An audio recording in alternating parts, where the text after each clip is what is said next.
Hello YouTube, welcome back to Whimsy Crafter. I hope you all are doing great. It's after a really long time that I am posting a transplanting video with you, and right with me on the screen I have my Hawaiian Awapuhi or shampoo ginger plant. But before that, if you are new on my channel, don't forget to hit that subscribe button and don't forget to like this video if you found this content useful.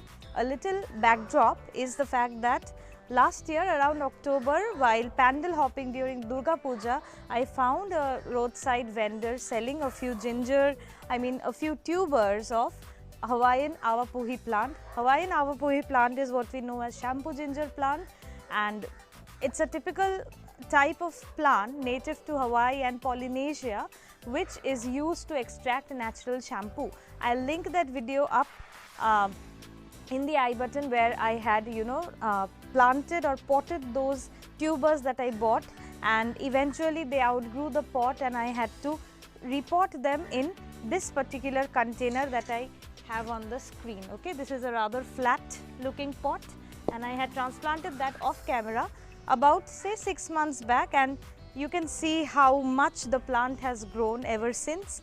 And right now I am going to transplant it back once again onto a wider, broader pot, and I'm hoping that it soon grows those shampoo ginger pods from where I can extract my very own natural shampoo. So without further ado, I'll get right into the transplanting video. If you have any comments, queries or suggestions, don't forget to comment down below, and like always, don't forget to tell me where you're watching this video from.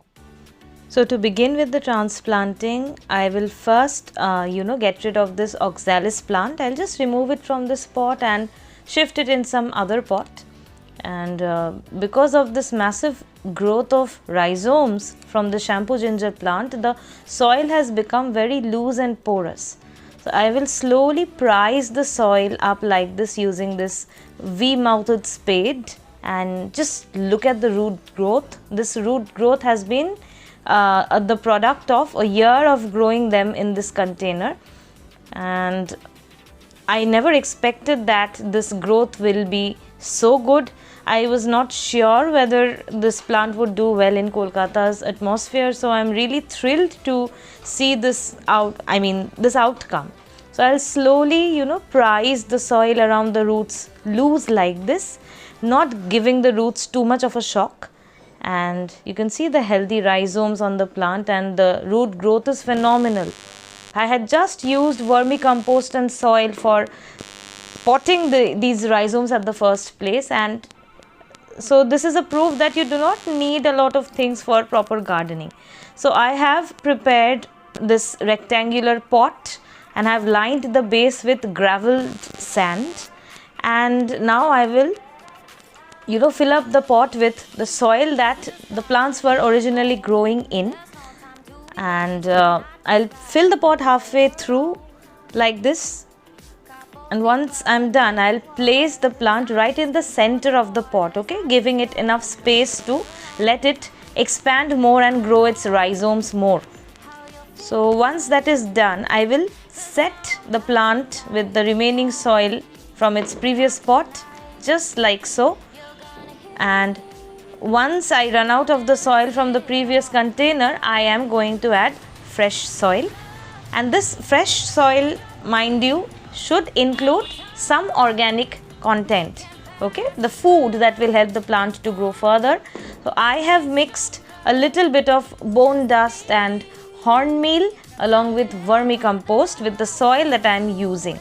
So if there is 1 part of soil, it will be half part of vermicompost and 1/4 part of horn dust and bone meal. It's completely optional. You can simply go with a 1:1 mixture of vermicompost and soil. It is absolutely fine.